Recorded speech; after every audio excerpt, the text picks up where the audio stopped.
नमस्कार, जनहित एक्सप्रेसमध्ये आपले सहर्ष स्वागत। हमें सहयोग दें और सभी भी रेलवे को अपना मदद करने के प्रति आग्रही रहे, यही आपसे नम्र निवेदन है।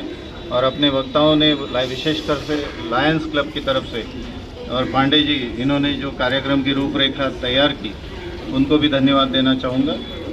बस मैं रेलवे सुरक्षा बल के सभी अधिकारी, रेलवे प्रबंधक और लायंस क्लब के सभी पदाधिकारी गरीब लोगों को मैं उनका अभिनंदन करता हूं कि उन्होंने ये इनिशिएटिव लिया है।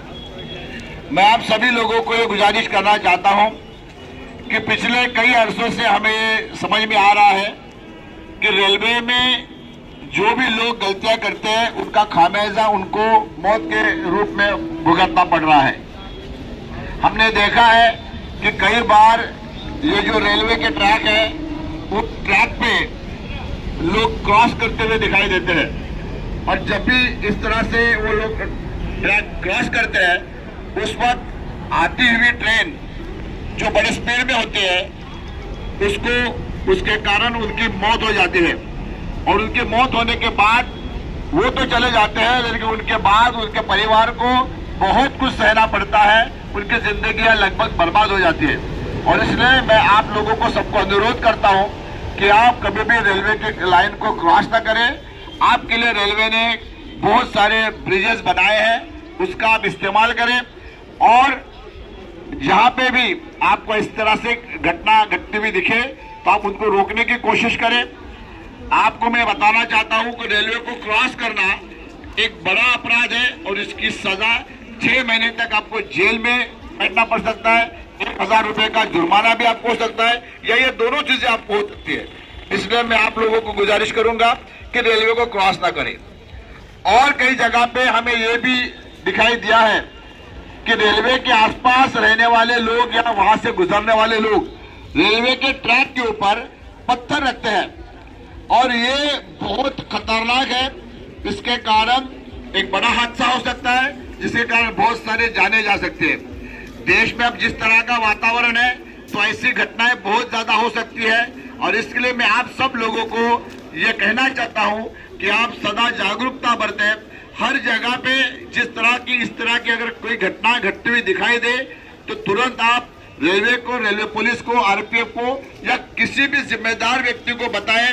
और अगर कोई ऐसा आपके नजर के सामने करता है तो उसको रोकने की कोशिश करें। ये एक बहुत बड़ा अपराध है और इसके कारण हजारों लोगों की जान जा सकती है और इसके लिए आपको ध्यान में रखनी होगी। तीसरी महत्वपूर्ण बात है कि रेलवे से हम सब लोग ट्रैवल करते हैं, हमारे साथ हमारी माता बहनें होती है। जब ये ट्रैवल करते हैं तो हो सकता है उनको कुछ दिक्कत हो, या फिर हमने देखा है कि ऐसे वक्त बहुत सारे गैर जिम्मेदार लोग, क्रिमिनल लोग उन महिलाओं को छेड़खानी करने के प्रकार करते हैं, उनको तकलीफ देने के प्रकार करते हैं। तो ऐसे अगर कोई चीज आपके नजर में आती है तो आप तुरंत रेलवे सुरक्षा बल को बताइए। 139 नंबर आपको स्पेशली उसके लिए दिया गया है। अगर वो आप डायल करते हैं तो आने वाले स्टेशन पे आपको पुलिस की मदद मिलेगी, आरपीएफ की मदद मिलेगी। और ऐसे वक्त में हम सब लोगों की एक जिम्मेदारी है कि हमारे साथ ट्रैवल करने वाली महिलाओं का हम ध्यान रखें, अपनी माता बहन समझ के उनका ध्यान रखें। अगर उनको कोई तकलीफ है या उनको कोई बीमारी है तो उनके लिए मदद करने हमारी जिम्मेदारी है। तो ये चीज हमारे लिए एक बहुत इंपॉर्टेंट बात है। उसके बाद जैसे कि आज प्लास्टिक मुक्त दिवस हम मना रहे हैं, तो हम आप सब लोगों को गुजारिश करेंगे कि ज्यादा करके आप प्लास्टिक की कोई चीज इस्तेमाल ना करें। ये जो कपड़े की थैली है, इस तरह की थैली इस्तेमाल करें और इसको यूज करने के बाद वापस अपने पास रहे, उसको रीयूज करें, क्योंकि प्लास्टिक हम ज्यादातर रीयूज नहीं करते। आप जानते हैं इस प्लास्टिक के कारण हम पर्यावरण की बहुत बड़ी हानि कर रहे हैं। उसके साथ साथ मेरी आपको एक गुजारिश है कि जब आप ट्रेन से ट्रैवल करते हो, प्लेटफॉर्म पे खड़े रहते हो, तो आपके पास अगर कोई इस तरह का कचरा है, प्लास्टिक की बॉटल्स है, तो हमने देखा है कि बहुत सारे लोग उसको रेलवे में फेंकने की कोशिश करते हैं। देखिए, ये बहुत गैर जिम्मेदाराना काम है, क्योंकि अगर रेलवे का इस तरह का कोई जब जॉइंट होता है, उस जॉइंट में अगर इस तरह की कोई जो बॉटल है या कोई चीज है, अगर उसके अंदर फंस जाए तो एक ट्रेन का एक्सीडेंट भी हो सकता है या सिग्नल सिस्टम लॉस हो सकती है और जिसके कारण ट्रेन लेट हो जाएगी। आप जानते हो कि अगर एक दिन अगर कोई लेट हो जाता है, एक दिन तो उसका पूरा दिन का पगार जा सकता है, आगे चल के उसके नौकरी पे भी खतरा आ सकता है। या फिर अगर लेट होने के बाद लोग बहुत जल्दबाजी करते हैं जाने में, और जब भगदड़ मच जाती है ऐसे क्षण में भी कई लोगों की जान जाने की गुंजाइश होती है। तो हमें इस तरह की एक छोटी सी हमारी गलती बहुत बड़ी गलती साबित हो सकती है। इसके लिए हमें थोड़ा सा ध्यान रखना पड़ेगा। अब एक और बात मैं आपको बताना चाहता हूँ, जहां यहाँ पे जितने भी लोग हैं वो ध्यान से सुने।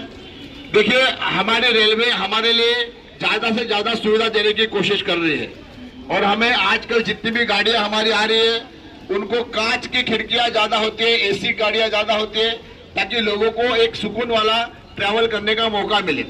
लेकिन हमारे इस आजू बाजू के एरिया में हमने देखा है कि कई बच्चे आज रेलवे के आजू बाजू से रेलवे के कांच पे पत्थर मारने की कोशिश करते हैं, जिसके कारण उस कांच को लगने के कारण कई लोग वहां पे जख्मी हुए हैं, और ये एक खतरनाक चीज हो गई है। साथ में ये एक बहुत बड़ा गुनाह भी है।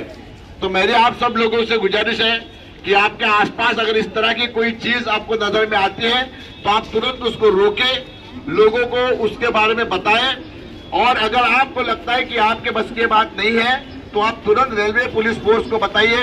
हमारा रेलवे सुरक्षा बल सदैव आपके मदद के लिए रहेगा, रेलवे के ऑफिसर्स आपके लिए मदद के लिए रहेंगे, लायंस क्लब के लोग आपके लिए मदद के लिए रहेंगे।